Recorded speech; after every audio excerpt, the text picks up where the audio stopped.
4వ ఎపిసోడు. నీ దగ్గర మరో 100 ఉంది కదా అడిగాడు రాజా. చేతుల్లో డబ్బు లేదు, మరి పార్వతిని అడిగి తీరాలి. పార్వతి వంటిట్లో కూరలు తరుగుతోంది. నాగమ్మ ఏవో గిన్నెలు సర్దుతోంది. వంటింటి గుమ్మం దగ్గర నిలబడి అడిగాడు రాజా. ఒకసారి తలెత్తి చూసి మళ్ళీ తన పనిలో తాను నిమగ్నురాలైపోయింది పార్వతి. నీ దగ్గర డబ్బు లేదు? ఉంది అంది పార్వతి. ఇలా ఇచ్చే బొత్తిగా చేతిలో పైసా లేదు. విలాసంగా చేతిలో తాళం చెవులు తిప్పుతూ అడిగాడు రాజారావు. అదేంటి? మొన్ననే కదా అన్నయ్య 1000 రూపాయలు ఇచ్చాడు. అదీగాక నా దగ్గర ఉన్న 400 పుచ్చుకున్నారు. మాట పూర్తి కానేలేదు. అయితేయ్యా, ఖర్చంతా రాసి నీకు చెప్పాలా? ముందు ఇచ్చేయి ఆ 100. నాకు కావాలి. నీకెందుకు? అస్సలు చీరలు లేవు, కొనుక్కోవాలి.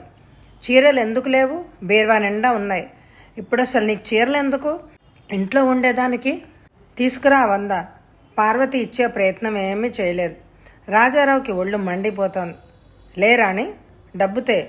నువ్వు ఇవ్వకపోతే బలవంతంగా నీ పెట్టెదరిచి తీసుకోవాల్సి వస్తుంది. ఇవ్వమ్మా రాణమ్మ, వాడెంత చెప్తుంటే నీకు కాదు? వాడసలే మొండివాడు. ఇంకా నయం, మావాడు ఇంకా మెల్లిగా అడుగుతున్నారు. మరొకరైతే తన్ని తీసుకుందరు. ఇచ్చేయి వాడికి ఆ డబ్బు. అత్తగారు ఒత్తాసు పలికింది. ఏమిటి దౌర్జన్యం అనుకుంది పార్వతి. కళ్ళ నీళ్లు గిర్రమని తిరిగాయి. 100 రూపాయల నోటు రాజారావు హస్తగతం అయింది. ఆ నోటు పార్వతి చేతుల్లోంచి లాక్కుని ఒక విషపు నవ్వు నవ్వి దుస్తులు మార్చుకోసాగాడు. హుషారుగా ఏలపాట. పార్వతి మనసు పరిపరి విధాలుగా పోతోంది. ఏంటి దారుణం? ఒక్క వారంలో 1000 రూపాయలు, 400 ఖర్చా? అదేమిటని అడగకూడదా? తనకేమి ఖర్చులుండవా? అక్కడికి అడుగుదామనుకుంది పార్వతి. అంత డబ్బు మీరే తీసుకుంటే ఎలా? నా ఖర్చులకి ఏంటి? నీ ఖర్చులా? మీ అన్నయ్యకు టెలిగ్రామ్ ఇవ్వు. ఒక 1000 కర్మ ఎన్ని వేలైనా పంపిస్తాడు. మరోసారి వికటంగా నవ్వుతూ పార్వతిని తోసుకుంటూ వంటగదిలోకి వెళ్ళిపోయాడు. అమ్మ అమ్మ అని పిలుచుకుంటూ. ఏమిట్రా బాబులు అంది నాగమ్మ ప్రేమగా. ప్రేమ మరీ ఎక్కువైతే బాబులు అంటుంది ఆవిడ. ఏమ్మా, నీకేమైనా బజార్ నుంచి తేవాలా? వీపు మీద చెయ్యేసి అడిగాడు. ఏం వద్దురా వెర్రినాన్న, నీ సుఖమే నాకు కావాల్సింది. పుగ్గలు తడిమి ముద్దెట్టుకుంది. పార్వతి కళ్ళు నీటితో నిండిపోయాయి. గుమ్మంలో నుంచిన పార్వతిని చూపిస్తూ అన్నాడు రాజా. చూడమ్మా, రాణికి ఎంత కుళ్ళుగా ఉందో. నీ దగ్గరున్నానని తమాషాగా నవ్వు. గిరుక్కున అక్కడి నుంచి తన గదిలోకి వెళ్ళిపోయింది పార్వతి. రాజా గట్టిగా నవ్వాడు. ఆ నవ్వు వినలేక చెవులు గట్టిగా మూసుకొని పక్క మీదకు వాలిపోయింది. మాట్లాడితే వస్తుంది ఏడుపు. సరే, ఇంక వెళతానమ్మా. వెళ్ళిపోయాడు రాజా కోలా దగ్గరికి.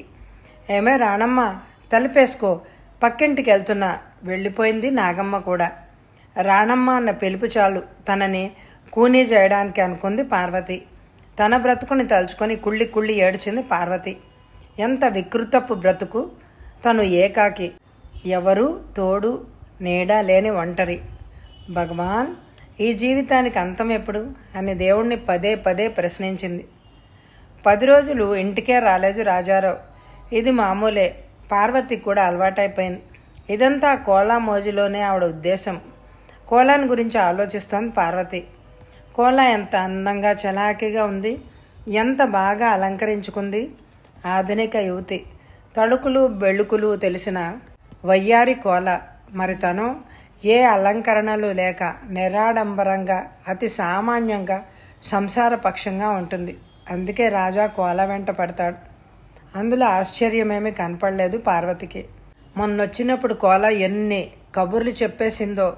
మీరెంత అందంగా ఉన్నారు, మీరు రాకూడదు క్లబ్కి అని అడిగింది పార్వతిని మాటల సందర్భంలో. గదిలో కూర్చుని పౌడర్ మొహానికి రాసుకుంటున్న రాజా గట్టిగా నవ్వాడు ఆ రోజు. మారాణి క్లబ్కొస్తే నిన్ను మించిపోతుంది కోల అన్నాడు. సరేలేండి, నేను కాదన్నానా అంది కోల మూతి సన్నగా తిప్పుతూ. నవ్వేసింది పార్వతి. మీరు నవ్వితే బాగుంటారు. ఇంకా రాజా చెప్పేది నిజమే, మీరు రాకండి బాబు క్లబ్కి అంది కోల చిలిపిగా కనుసైగ చేసి. నేను రానులేండి, భయపడకండి అంది పార్వతి మళ్ళీ నవ్వుతూ. హో స్వీట్. తర్వాత వాళ్ళిద్దరు వెళ్ళిపోయారు. ఆ సంఘటన గుర్తొచ్చి సన్నగా నవ్వుకుంది పార్వతి. తన నవ్వు రాజాకి ఏం నచ్చలేదు, కానీ కోలాకి నచ్చడమా? ఎంత తమాషా! తను తన బ్రతుకు తనకో నవ్వు. ఎక్కడ లేని విరక్తి కలిగింది. ఉదయం 9:15 నాగమ్మ వంటిట్లో భోంచేస్తోంది. పార్వతి పుస్తకం తెరిచి ఒళ్ళో పెట్టుకుని ఆలోచిస్తోంది. తలుపు కొట్టిన చప్పుడు. తలుపు తీసింది పార్వతి. ఎదురుగా రేణుక. పార్వతి ముఖం వెలిగింది. రేణు, నువ్వా? అయిపోయింది దాని సంఘసేవ? రేణుక సంఘసేవ అంటూ పక్కనే ఉన్న పల్లెకెళ్ళింది. అయింది పార్వతి, నిన్ననే వచ్చేసాను. నిన్నంతా విశ్రాంతి. ఈరోజు ఏం తోచక నీ సేవ చేద్దామని వచ్చాను అంది రేణుక నవ్వుతూ లోపలికొచ్చి కుర్చీలో కూర్చుంటూ. చాలే, కబుర్లు బాగానే చెప్తావు. ఏంటి, ఎవరూ లేరా ఇంట్లో? ఎవరూ మీద ఒత్తి పలుకుతూ అంది. లేకేం అత్తగారు భోంచేస్తున్నారు. అయితే నీ భోజనం అయిందన్నమాట. నీ మొహం చూస్తే తిన్నట్టే లేదు. పద పార్వతి, త్వరగా తయారవు, షికారుకి వెళ్దాం. సరదాగా అలా మల్బార్ హిల్స్ వైపు అంది రేణుక. అప్పుడే నాగమ్మ భోంచేసి యువతలకు వచ్చింది. ఎవరు వచ్చింది? ఓ నువ్వా?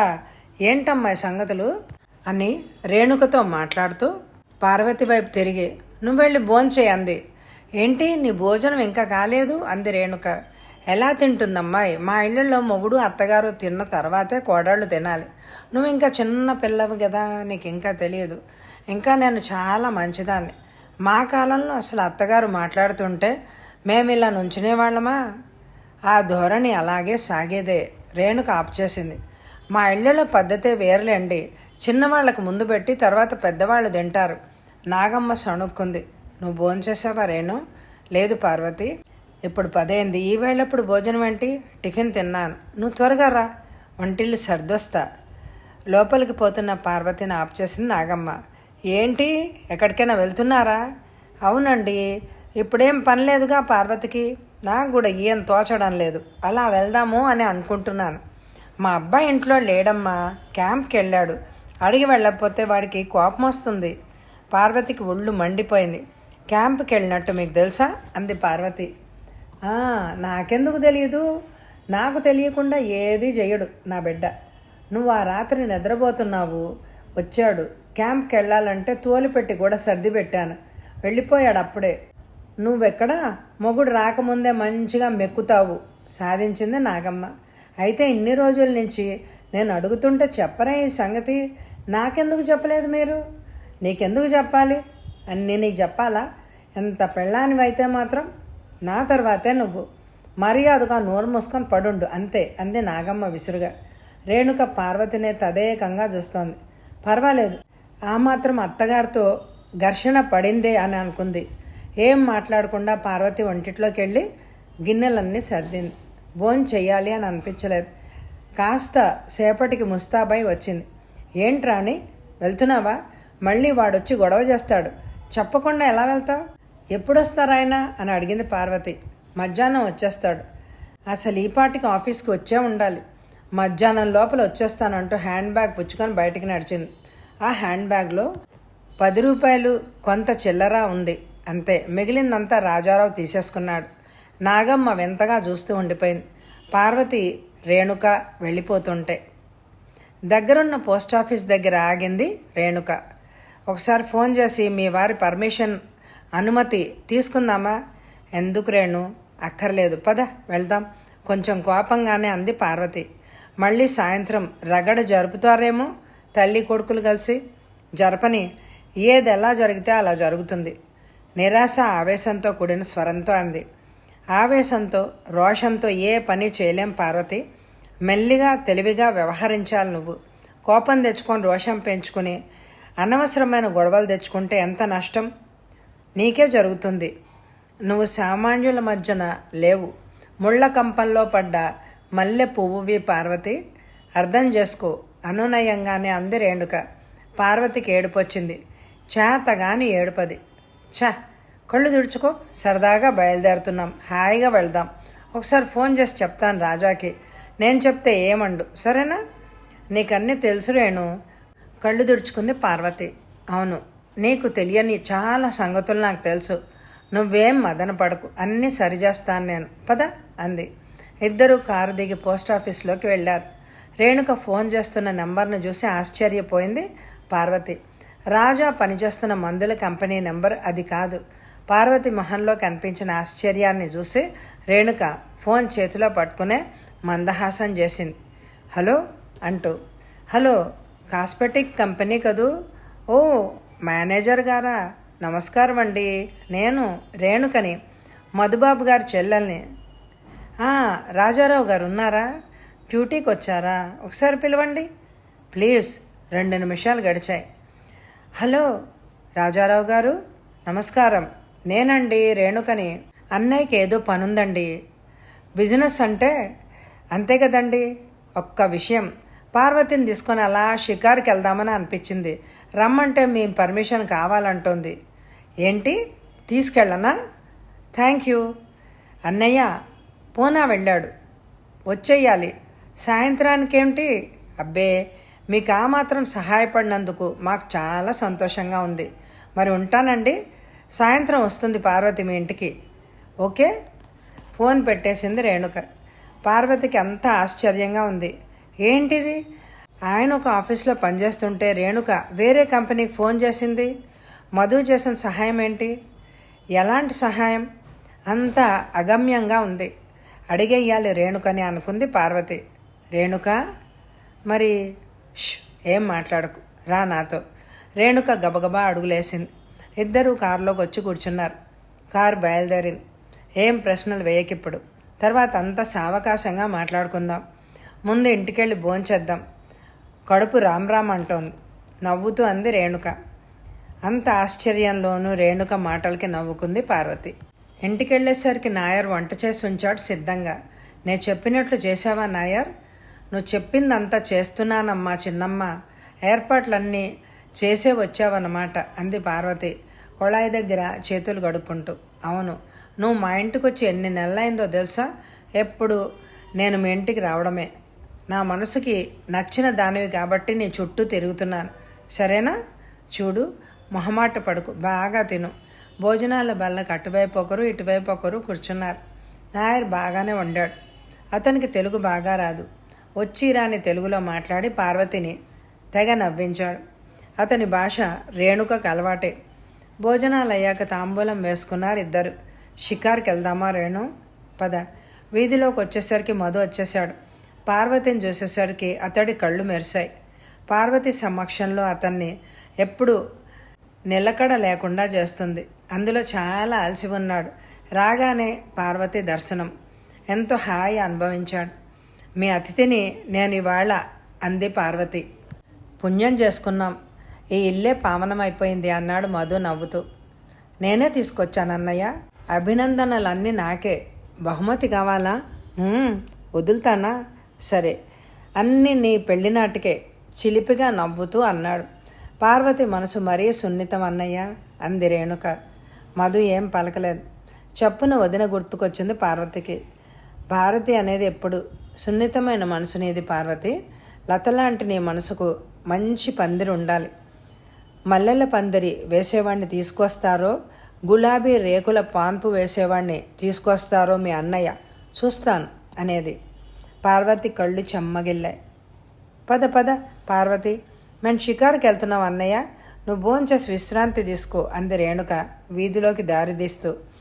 వెళ్ళొస్తా కళ్ళతో సెలవు తీసుకుంది పార్వతి. చెప్పు రేణు, నీకు తెలిసిన విషయాలన్నీ నాకు చెప్పు. తోటలో లాన్ మీద కూర్చున్నారు వాళ్ళు. కాస్త మబ్బుగా ఉండి వాతావరణం హాయిగా ఉంది. కాసేపు మాట్లాడలేదు రేణుక. రేణుకని పలకరించనూ లేదు పార్వతి. కాస్త దూరంలో వచ్చేపోయే మనుషుల్ని, పక్కనే ఉన్న గడ్డి పువ్వుల్ని చూస్తూ ఉండిపోయింది. పార్వతి, నాకు తెలిసిన విషయాలన్నీ చెప్తాను, కానీ నువ్వు చాలా ధైర్యంగా వినాలి, తట్టుకోగలగాలి. కొన్ని సంగతులు ఈసరికి నువ్వు గ్రహించుకొనే ఉంటావు, కానీ ఎన్నో విషయాలు నీకు సరిగ్గా తెలియవు. నువ్వు కంగారు పడకూడదు. ఏమాత్రం నీ మొహంలో అధైర్యం కనపడినా నేను మానేస్తాను చెప్పడం అంది రేణుక తెంపిన గడ్డిపోచలు దూరంగా విసురుతూ. ధైర్యంగా వింటాను రేణు. ఈ మధ్య ఏమిటో మొండి ధైర్యంగా ఉంది. స్వతహాగా నేను భయపడను సామాన్యమైన వాటికి. చెప్పు, నీవెలాంటి సంగతులు చెప్పినా గుండె నిబ్బరంతోనే వింటాను మాట ఇచ్చింది పార్వతి. కొన్ని విషయాల్లో ఇతరులకు సలహా బాగా ఇవ్వగలం పార్వతి. చూడు, నీకు కాబట్టి నేను ధైర్యంగా చెప్పగలుగుతున్నాను. నేనే గనక నీ స్థితిలో ఉంటే వద్దు రేణు, వద్దు. నా స్థితిలో ఎవ్వరు ఉండకూడదు. పగవాళ్లకు కూడా నాలాంటి జీవితం ప్రసాదించవద్దని నేనే దేవుణ్ణి రోజు ప్రార్థిస్తున్నాను. పార్వతి కళ్ళలో నీళ్లు కమ్ముకున్నాయి. నన్ను చెప్పనే పార్వతి, ఒక్క విషయం నువ్వు గుర్తుంచుకో. నీ పరిస్థితుల్లోనూ నేను నీ పక్క నుండి ధైర్యాన్ని ఇస్తాను. ఎవరూ లేరు, ఒంటరిదాన్ని అన్న భావం నీ మనసులోనికి రానివ్వకు. నేను మా అన్నయ్య ఎల్లవేళలా నిన్నే కాపాడుకుంటూ ఉంటాం. ఎంత పుణ్యం చేసుకుంటే నీ వంటి స్నేహితురాలు దొరుకుతుంది రేణు. నా అదృష్టం. పిచ్చి పార్వతి, ఆడదానికి మంచి భర్త దొరకడం కన్నా అదృష్టం వేరే ఏమీ లేదు. చాలా మంచి భర్త కాకున్నా మామూలు భర్తనైనా ఇవ్వడు దేవుడు కొంతమంది ఆడవాళ్ళకి. నీ దురదృష్టానికి నేనెంత బాధపడుతున్నానో తెలియదు. సరేలే, అదంతా ఎందుకు ఇప్పుడు. ముందు రాజారావుని ఎక్కడ కలుసుకున్నామో చెప్తాను. మా బావ రవిచంద్ర అప్పటికి విదేశాలకు వెళ్ళలేదు. కృష్ణ అని మా బావ స్నేహితుడు ఇల్లరికం వెళ్ళాడు. పూర్వం రోజుల్లో పిల్లిలా ఉన్న అతను ఇల్లరికపు అడ్లుడిగా ఉండి అన్ని వ్యసనాల్లోనూ మేటి అయ్యాడు. విదేశాలకు వెళ్ళాడు. అక్కడే రాజారావుతో పరిచయం కృష్ణకి. ఆ పరిచయం పురస్కరించుకునే విదేశాల నుంచి వచ్చాక రాజారావు కృష్ణ ఇంటికి తరచూ వెళ్తూ ఉండేవాడు. కృష్ణ భార్య మహిళల క్లబ్ ప్రెసిడెంట్. ఆవిడ బార్లకు వెళ్ళడం, తాగడం, పెద్దవాళ్లతోనే పరిచయాలు అన్నీ తెలుసు ఆవిడకి. భర్తకు తగ్గ భార్య. భార్యాభర్తలు హాయిగా పెద్దలు సంపాదించి పెట్టిన ఆస్తిని చక్కగా అనుభవిస్తున్నారు. మా బావ డాక్టర్ కదా, రోగాలు గట్రా గురించి సలహాలు అడగడం, మందులు రాయించుకోవడం అవి చేస్తూ ఉండేవాడు కృష్ణ. అందులో స్నేహితుడు. ఫ్రీగా అన్నీ చర్చించుకునేవారు బావ కృష్ణ. రవి కృష్ణ స్నేహితుడు అయినా రవికి ఆ వ్యసనాలేమీ వంటబట్టలేదు. అన్నయ్యలాగే రవి కూడా చాలా మంచి మనిషి. అన్నయ్యన్న అప్పుడప్పుడు స్నేహితులతో చేరి సిగరెట్ కాలుస్తాడు. రవి అది కూడా చెయ్యడు. ఒకనాడు కృష్ణ ఇంట్లో రాజాను కలుసుకున్నాం. అప్పుడే కృష్ణ లాంటి వాడు రాజారావని తెలిసింది. ఎన్ని వ్యసనాలున్న కృష్ణ అబద్ధం చెప్పడు, మోసం చేయడు. మిగిలిన వ్యసనాలతో పాటు ఇవి రెండు ఉన్నాయి రాజారావులో. రాజా మమ్మల్ని చూడగానే గ్రహించాడు బంగారు పిచ్చికలము అని. కృష్ణ బోలా మనిషి. మా గురించి అంతా చెప్పేశాడు. చెప్పేటప్పుడు రవికి నాకు త్వరలో పెళ్లి జరుగుతున్నట్టు చెప్పలేదు. అన్నయ్యతో బాగా పరిచయం పెంచుకున్నాడు. రాజా రోజు వచ్చేవాడు. కృష్ణలాగే ఒక బంగారు పిచ్చుకని పట్టుకుంటే ఆస్తి కలిసొస్తుంది అని అనుకున్నాడు. అందుకే నా వెంట పడ్డాడు. ఒక వారం రోజులు చూసి అన్నయ్య చెప్పాడు రాజాకి రవి నేను పెళ్లి చేసుకుంటున్నట్లు. అది విన్న రాజా కొంచెం తగ్గాడు. కానీ పరిచయం మాత్రం తగ్గించుకోలేదు. చాలా దగ్గర అవుదామని ప్రయత్నించేవాడు. పెద్ద పెద్ద వాళ్లతో అన్నయ్యకి పరిచయం ఉంది. రాజా పనిచేస్తున్న మందుల కంపెనీ ఓనరు అన్నయ్య స్నేహితుడు. అందుకనే రాజా అందరితో అతి మంచిగా వ్యవహరించేవాడు. అన్నయ్య అంటే అతి గౌరవం కనపరిచేవాడు. ఆ కంపెనీలో బాగా పనిచేసేవాడు. వాళ్ళందరి మెప్పు బాగా సంపాదించాడు. ఇక్కడ చాలామందికి తాగడం ఒక గొప్ప ఘనత. అదొక దుర్గుణం క్రింద రాదు. సొసైటీలో రాజాకి మంచి పేరు. చాలా చలాకీగా ఉంటాడని, కలిసిమెలిసి తిరుగుతాడని బాగా పేరు సంపాదించాడు. ఇష్టమైతే మాతుంగలో ఉంటున్నారు మీరు. కానీ అప్పుడు తల్లితోనూ అక్క కావేరితోనూ ఆఫీస్కి దూరంగా, క్లబ్లకి దూరంగా కుర్లాలో ఇల్లు తీసుకుని ఉండేవాడు. అలా ఉంటుండగా కిందటి సంవత్సరం రోసి అనే అమ్మాయి రాజారావు పనిచేస్తున్న కంపెనీలో టైపిస్ట్గా చేరింది. రాత్రిళ్ళు క్లబ్లో డాన్సర్. రాజా రోసి కలిపి బాగా తిరిగేవారు. జీతం డబ్బులు చాలడం లేదు. ఆఫీసులో డబ్బులు కూడా కాస్త స్వహా చేయడం మొదలుపెట్టాడు. కొన్నాళ్ళు అయ్యాక సంగతి తెలిసిన ఓనర్ మండిపడ్డాడు. డబ్బు 10 రోజుల్లో సర్దకపోతే ఉద్యోగం ఊడిపోతుంది అన్నాడు. మొత్తం 10,000 దాకా జల్సాగా ఖర్చు పెట్టేశాడు. ఏం చేస్తాడు? రాజారావు కృష్ణ దగ్గరికి పరిగెత్తాడు. విషయం విన్న కృష్ణ డబ్బు సర్దనన్నాడు, కానీ ఉద్యోగం ఊడకుండా చేయగలను అని చెప్పాడు. రోసి పలుకుబడితో నైట్ క్లబ్ నడుపుతున్న జాకబ్ ఆ సొమ్ము సర్దాడు. జాకబ్ కూడా 2 నెలలు గడువిచ్చి డబ్బు సర్దాలి అని అనుకున్నాడు. ఎక్కడి నుంచి అంత డబ్బు తేగలడు రాజారావు? మరొక నెల గడువు అడిగాడు రాజా. మొదట ఇదంతా బయటికి రాలేదు. నాకు అంతా ఈ మధ్య తెలిసింది. అది నీ పెళ్ళయ్యాకే. చాలా రహస్యంగా జరిపించాడు వ్యవహారం రాజా. సంఘంలో మంచివాడిగా ఒక పేరు సంపాదించుకున్నాక ఇలాంటి వ్యవహారం నలుగురికి తెలిస్తే కష్టం. అందులో అప్పుడు కాబోయే పెళ్ళికొడుకు కూడా అందంగా ఉంటాడేమో, చాలామంది పిల్లల్ని ఇవ్వడానికి చూశారు. కానీ ఇతనికి మామూలు వాళ్ళు పనికి రాలేదు.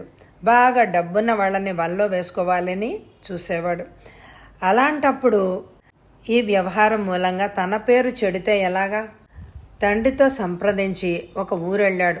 ఆఫీస్కి సెలవు పెట్టి అక్కడికి రావడం, మీ అన్నయ్య కంటపడ్డం, తర్వాత సంగతి నీకు తెలిసిందే. పెళ్లి చేసుకొని ఇక్కడికి రాగానే జాకబ్ అప్పు తీర్చేశాడు. జాకబ్ రాజా మంచి స్నేహితులు అయిపోయారు. రేణుక చెప్తుందంతా కలలోలాగా వింది పార్వతి. ఎన్ని విషయాలు చెప్పావు రేణు. ఇంకా ఉంది, నవ్వింది రేణుక. పార్వతికి ఏడుపు ముంచుకొచ్చేసింది. మోకాళ్ళ మీద తల వంచి కన్నీరు పెట్టుకుంది. రేణుక ఒక చేతిని పార్వతి తల మీద ఉంచింది ఓదార్పుగా. ఎవరు తీర్చగలరు కొండంత దుఃఖాన్ని? ఆలోచించింది రేణుక. ఇంక నువ్వు వినలేవు పార్వతి, పోదామా? తల అడ్డంగా ఊపింది పార్వతి. వద్దు రేణు, చెప్పేసాయి. కళ్ళు తుడుచుకుని వినడానికి సర్దుకాన్ కూర్చుంది పార్వతి. ఈ మధ్య అంటే 10-15 రోజుల క్రితం మళ్ళీ 4,000 లాగేసట ఆఫీస్ది. యజమాని కనుక్కొని తొందరలో జమ కట్టమని అన్నట్ట. జాకబ్ దగ్గర నుంచి అప్పు తీసి కట్టేశాట. ఉద్యోగం ఊడింది. కృష్ణ దగ్గరికి పరిగెత్తాడు రాజా. ఆపద్ బాంధవుడు కదా కృష్ణ. రాజాకి వేరే ఉద్యోగం చూపించి పెట్టాడు, కాస్మెటిక్ కంపెనీలో. ఉద్యోగం లేకపోయినా జాకబ్ దగ్గర రాజాకి గడిచిపోతోంది.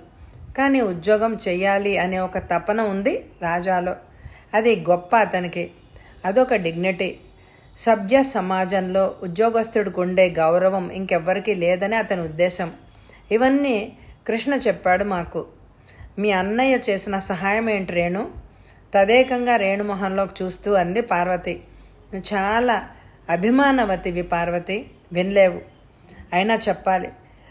కొత్త కంపెనీ ఓనర్ 2-3 షేర్ హోల్డర్సు చేరిస్తే గాని ఉద్యోగం ఇవ్వనన్నట్ట. ఇలాంటి వాటికంతా కృష్ణ బాగా సహాయం చేస్తాడు. కృష్ణ 10,000కి, అన్నయ్య 10,000కి ఆ కంపెనీల్లో షేర్లు కొన్నారు. బాగుంది రేణు, బాగుంది. ఇద్దరు మౌనంగా కూర్చున్నారు. ఇవి సమాంతర రేఖలు, మరి కలవ్వు. పార్వతి నిశ్శబ్దాన్ని చీలుస్తూ అంది. అవును, ఇవి కలవ్వు పార్వతి. రాజాది ఒకలాంటి ప్రవృత్తి. అతని భార్య కూడా కృష్ణ భార్య లాంటి సొసైటీ లేడీ అయితే సుఖపడుతుంది. నీలాంటి సంసార పక్షం ఆడది అయితే ఏమాత్రం సుఖపడలేదు. నీ జీవితమే నాశనం, ఇంకేం లేదు. పెద్దలు కలగజేసుకుని సరిచూసి చేసే సంసారం కాదు నీది. అయినా నాగమ్మ అదో రకం మనిషి కదూ. అతన్ని చిన్నప్పటి నుంచి కంట్లో పాపలాగా పెంచింది కాబోలు. ఒకరికొకరు చూడకుండా ఉండలేరు అనుకుంటా వాళ్ళు. అవును రేణు, చిత్రంగా ఉంటుంది వారి అనుబంధం. కొడుకు పాడైపోతున్నాడన్న బెంగే లేదు ఆవిడకి. పాడైపోతున్నట్లు ఆవిడ అనుకుంటే కదా. నిజమే, అతని ఇష్టానికి వ్యతిరేకంగా ఏది ఇప్పటిదాకా జరిపించలేదట. అందుకే అంత ప్రయోజకుడు అయ్యాడట. ఎవరు చెప్పారు ఈ మాటలు? ఆవిడే. అతని చిన్నతనపు సంగతులన్నీ చెప్పారు ఒకరోజు. వింటావా? చెప్పు, వింటాను. చెప్పబోయింది పార్వతి. ఆగు పార్వతి, కాసేపు అలా తిరిగి కాఫీ తాగొద్దాం. 3 పద. ఇద్దరూ లేచి దగ్గరగా ఉన్న హోటల్కి వెళ్ళారు. ఒక మూల కుర్చీలో కూర్చుని సమోసాలు, కాఫీ తెప్పించుకున్నారు. వాళ్ళు కూర్చున్న ప్రదేశం నుంచి దూరంగా మెరైన్ డ్రైవ్ బాగా కనిపిస్తోంది. తెల్లగా సముద్రపు అలలు విసురుగా వచ్చి గోడలకి తాకి వెనక్కి మళ్ళుతున్నాయి. అర్ధచంద్రాకారంలో ఉన్న మేడల వరుస. ఆ వంపులని క్వీన్స్ నెక్లెస్ అని అంటారట. బొంబాయి చాలా అందమైన పట్టణం. ఆలోచిస్తోంది పార్వతి. ఇంత జరిగాక తను ఇంకా జీవించే ఉంది. ఎంత సున్నిత హృదయమో తనది. ఇప్పుడు ఎన్ని విన్న తర్వాత కూడా మొద్దుబారిపోయింది కాబోలు. ఆలోచనలు, అంతులేని ఆలోచనలు. కానీ ఆలోచనలతో పనులు జరగవు అంది రేణుక. నవ్వింది పార్వతి. తనింకా ఎలా నవ్వగలుగుతోందో ఆశ్చర్యం. హ్యాంగింగ్ గార్డెన్స్లో ఒక చిన్న పొదరింట కూర్చున్నారు రేణుక, పార్వతి. రాజారావు బాల్యం గురించి చెప్పిన వివరాలు. పల్లి, ఆంధ్రాలో ఒక చిన్న పల్లెటూరు. రాజారావు తండ్రి చిన్నప్పటి నుంచి తాగుడికి బానిస. చిల్లర దొంగతనాలు కూడా చేసేవాట. నాగమ్మ ఆయన మేనత్త కూతురే.